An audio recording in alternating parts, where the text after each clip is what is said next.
Muchísimas gracias a todos por estar esta tarde conectados a esta nueva conferencia que desde el Banco realizamos. Y como señalaba Gonzalo, pues queríamos dedicar esta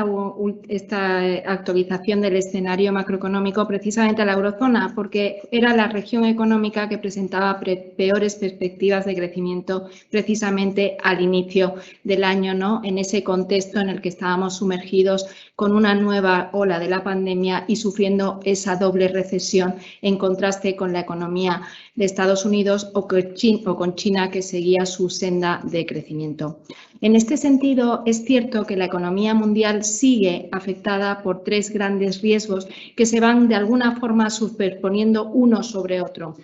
No los voy a citar por el orden de importancia, pero sí por el orden en el que voy a desarrollar esta conferencia. El primero es la pandemia,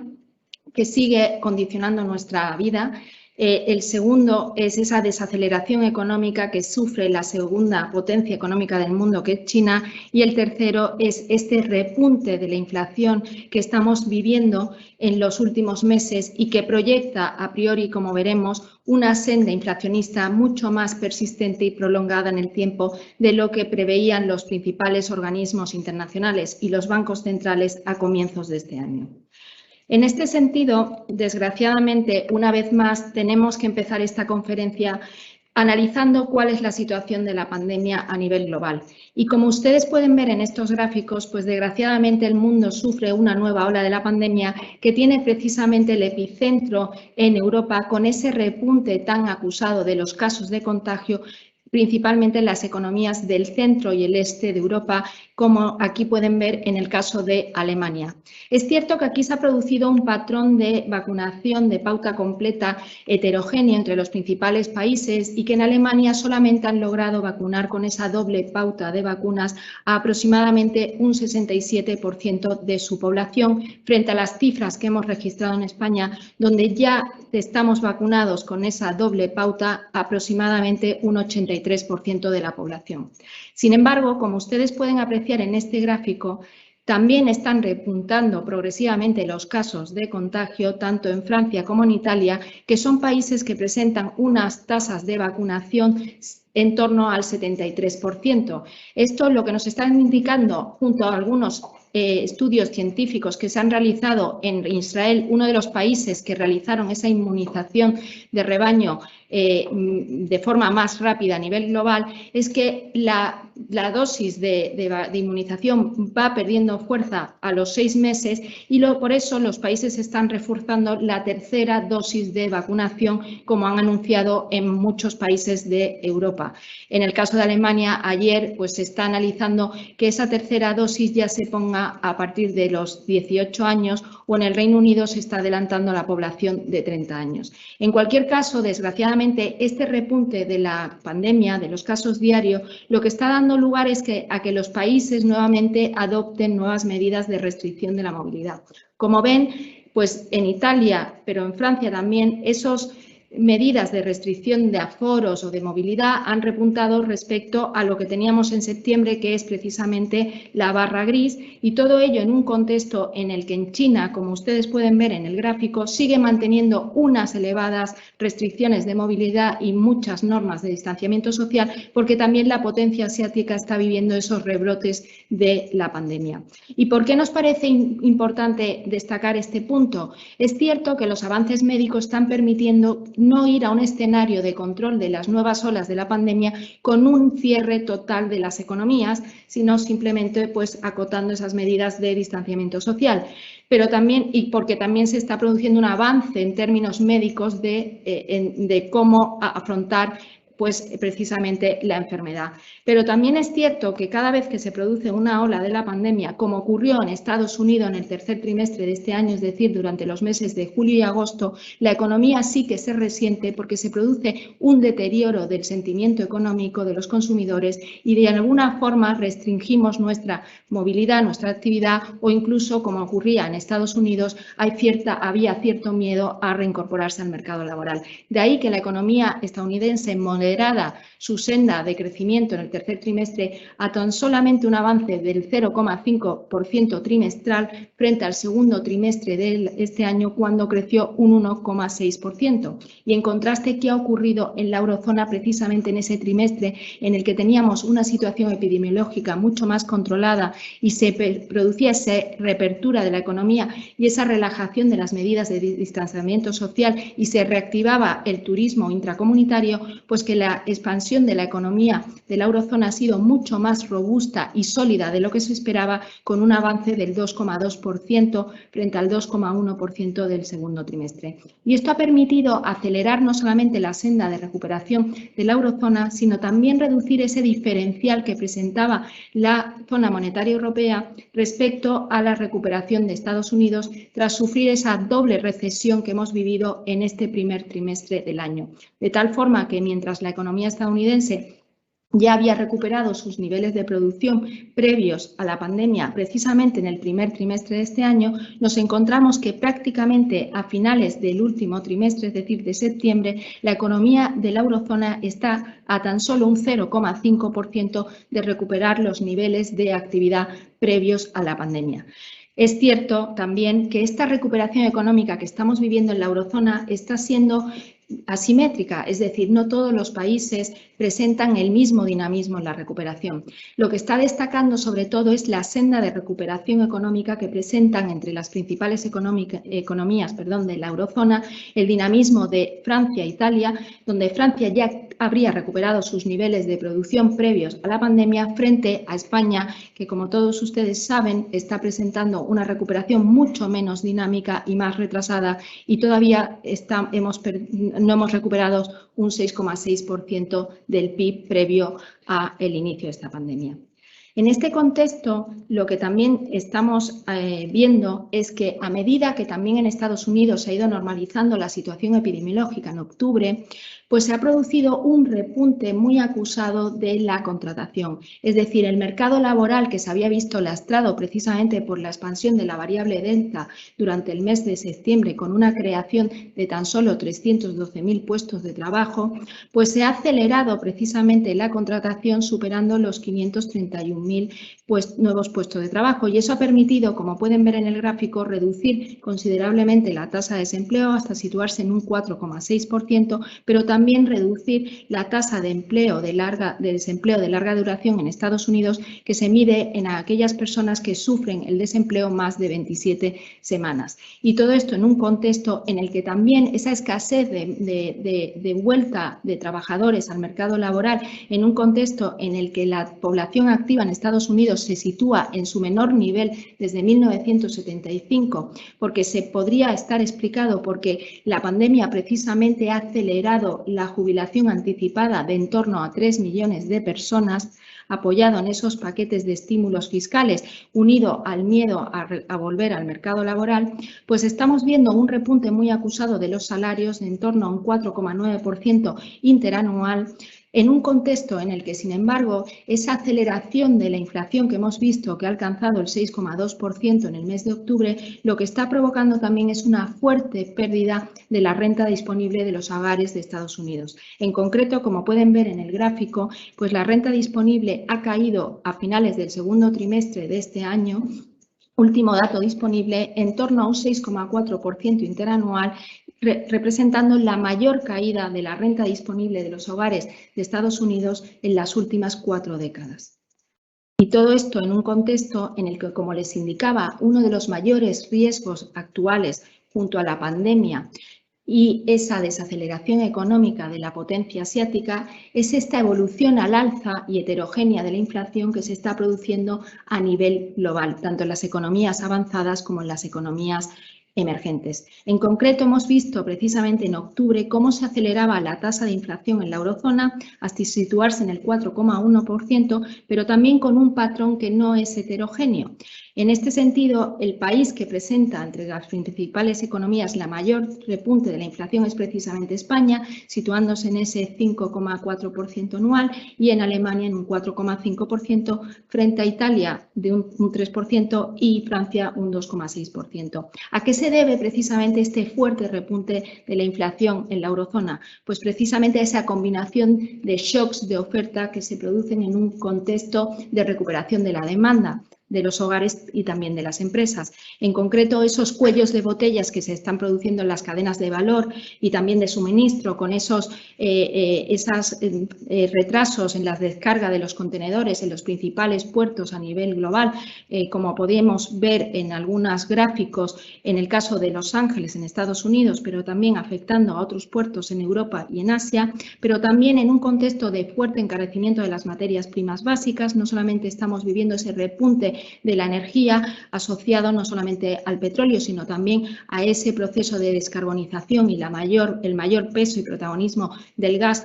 en un contexto en el que también estamos sufriendo esas presiones geopolíticas por parte de Rusia, que también están elevando el precio del gas natural, y todo esto en un contexto en el que también se observa un repunte de los precios de los alimentos, no solamente por motivos de recuperación de la demanda a nivel mundial, sino también por factores climáticos que han dado lugar a peores cosechas en algunas zonas del mundo, como pueden ser Canadá, Rusia, Brasil, entre otros. En este contexto, esta evolución de la inflación lógicamente tiene consecuencias negativas, como vamos a ver. El primero, lógicamente, es esa erosión directa que se está produciendo en la renta disponible de los hogares y también en el sentimiento y en las perspectivas empresariales y privadas, como han mostrado ayer precisamente las encuestas de sentimiento empresarial realizadas por ISH Markit, donde los empresarios de la eurozona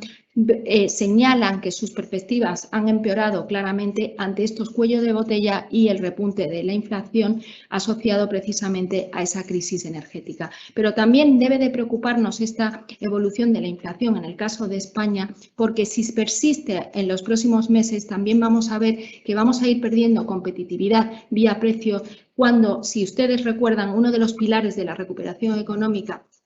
española en el año 2009 y especialmente a partir del 2013 fue precisamente esa devaluación interna, ¿no? Y ese proceso de mejora de la productividad que realizaron las empresas españolas para aumentar esa base exportadora que, como saben, en el año 2007 solamente representaba un 22% de nuestro PIB y se elevó en el año 2019 hasta representar un 34,4% de nuestro Producto Interior Bruto. Y todo esto en un contexto en el que claramente va a ser esencial seguir monitorizando cómo evoluciona la inflación subyacente. Es aquella que no recoge el impacto de la subida de la energía y de los productos no procesados, porque esa va a ser precisamente la que nos va a ir indicando, junto a otros indicadores, si se está produciendo o no esos temidos efectos de segunda vuelta que irían asociados no solamente a la indexación de los salarios, sino a que los empresarios se ven obligados ante el deterioro de sus márgenes de beneficios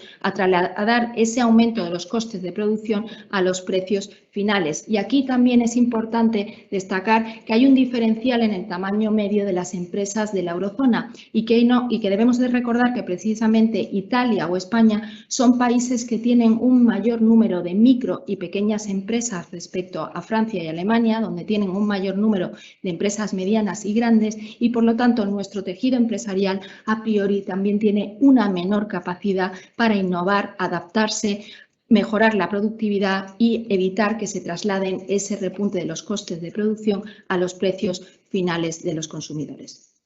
Y todo esto en un contexto en el que efectivamente por ahora parte de la evolución del repunte de la inflación en España está explicado por el efecto base provocado por la pandemia. Si ustedes recuerdan, la inflación en España hasta el mes de febrero del 2021 estaba caracterizada por tasas de inflación negativa que explican que ahora, en el momento que se ha producido este repunte de la actividad y de la demanda, unido a todos esos efectos y esos cuellos de botella y la crisis energética que estamos viviendo, pues lo que están dando lugar es que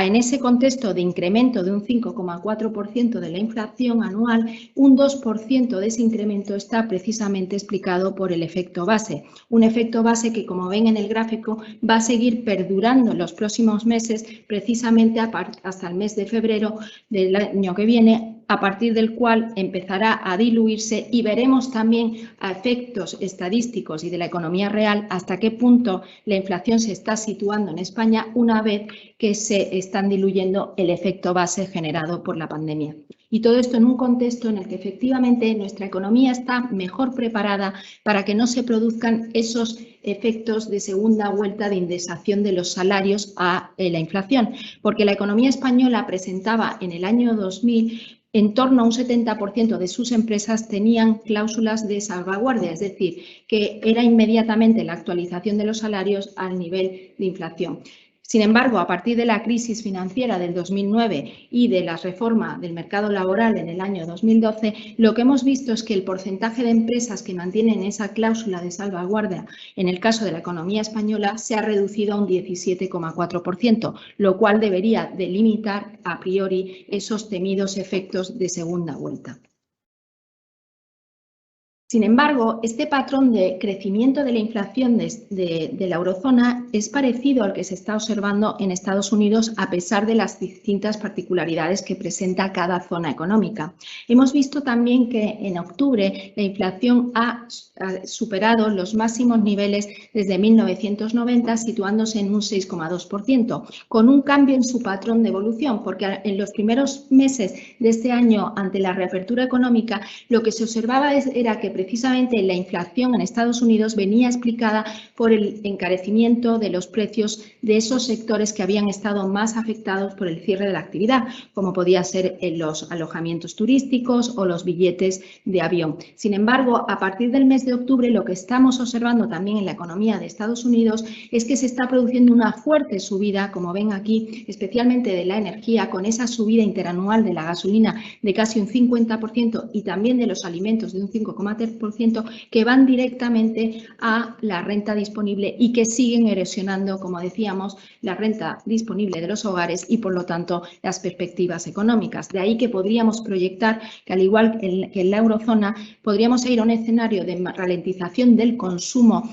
una vez superadas las Navidades. En el primer trimestre del año se sigue persistiendo estos shocks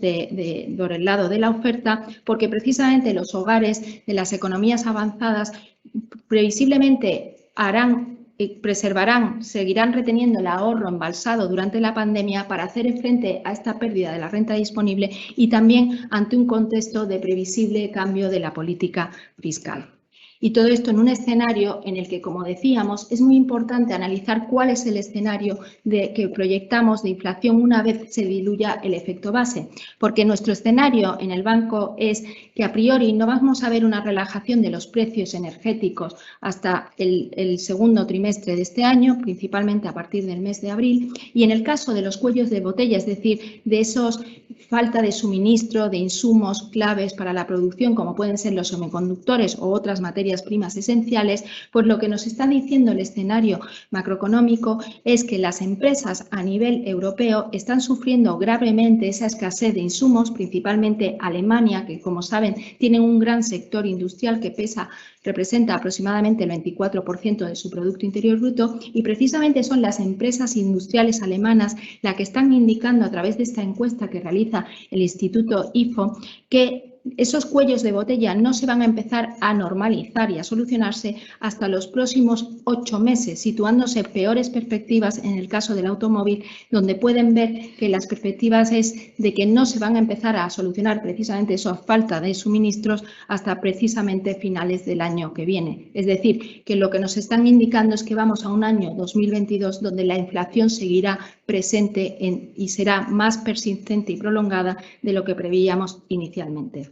Y todo esto en un contexto en el que también es esencial para evitar que se produzcan esos efectos de segunda ronda, cómo van evolucionando nuestras expectativas de los consumidores sobre cuál va a ser la evolución de la inflación en los próximos 12 meses. Y lo que se está observando es que el consumidor, tanto en la eurozona como en Estados Unidos, empieza a percibir que esta inflación que estamos viviendo tiene parte de componente estructural, es decir, que parte de ella ha venido para quedarse y que los precios de la cesta representativa de la compra no van a seguir tan anclados como han estado durante esta última década desde que se produjo la crisis financiera. En este sentido, como pueden ver en la eurozona, las expectativas de inflación se sitúan en su mayor nivel desde el año 2008 y en el caso de Estados Unidos, la Reserva Federal nos está diciendo que los estadounidenses proyectan que van a seguir con esa inflación por encima del 5% en el próximo año y que no esperan que se modere hasta en torno al 4% hasta los próximos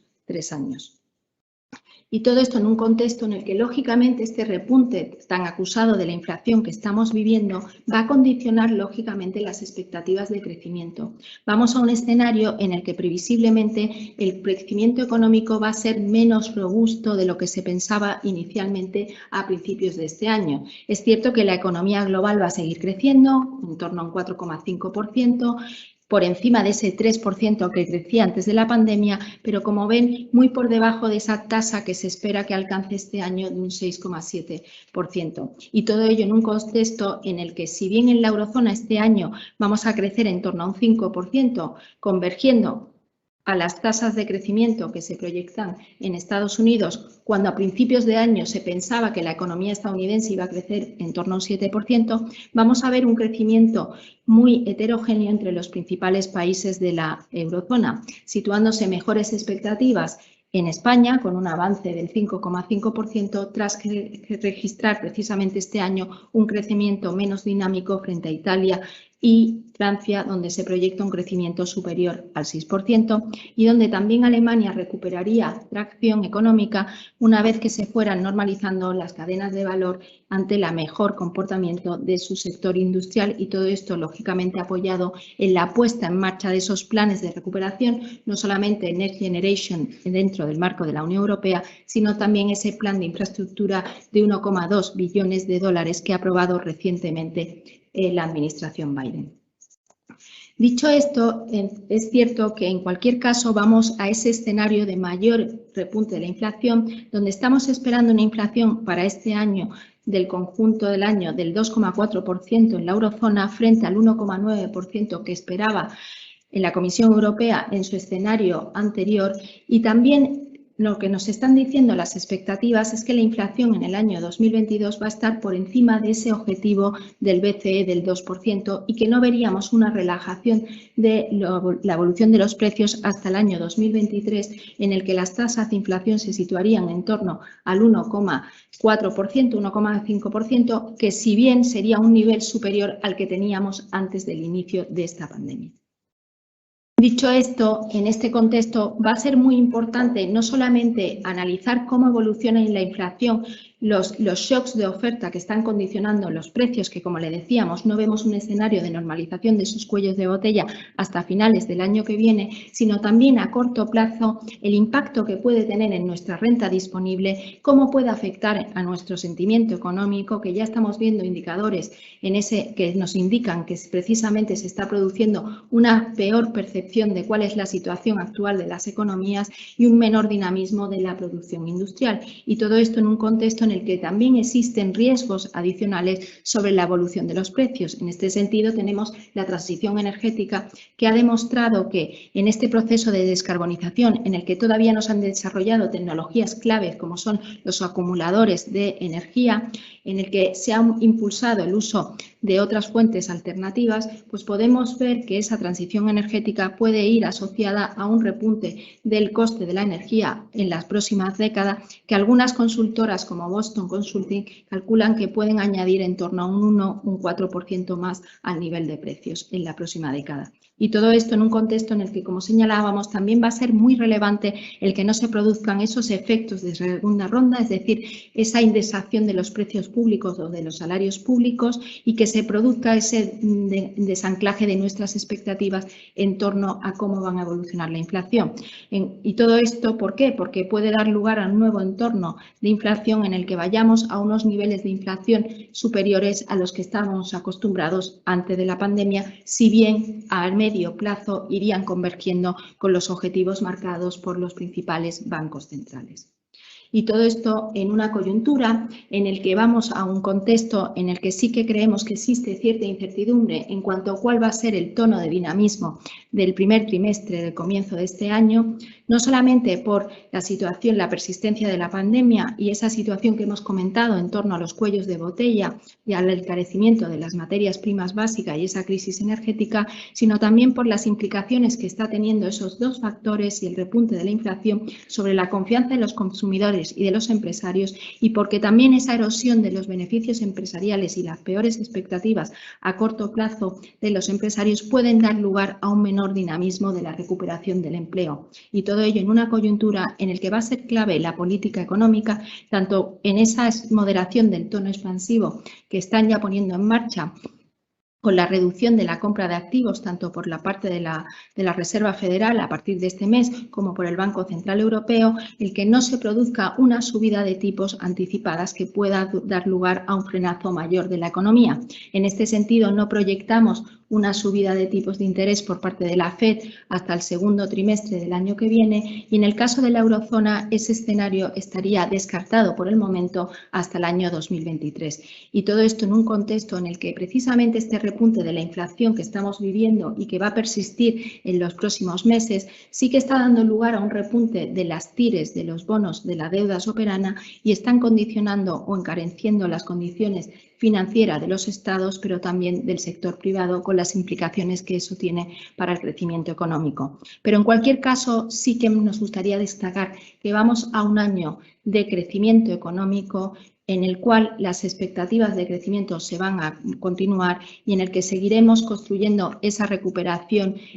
basada no solamente en los planes de recuperación, sino en las reformas estructurales que traerán consigo dentro de la eurozona. Muchísimas gracias.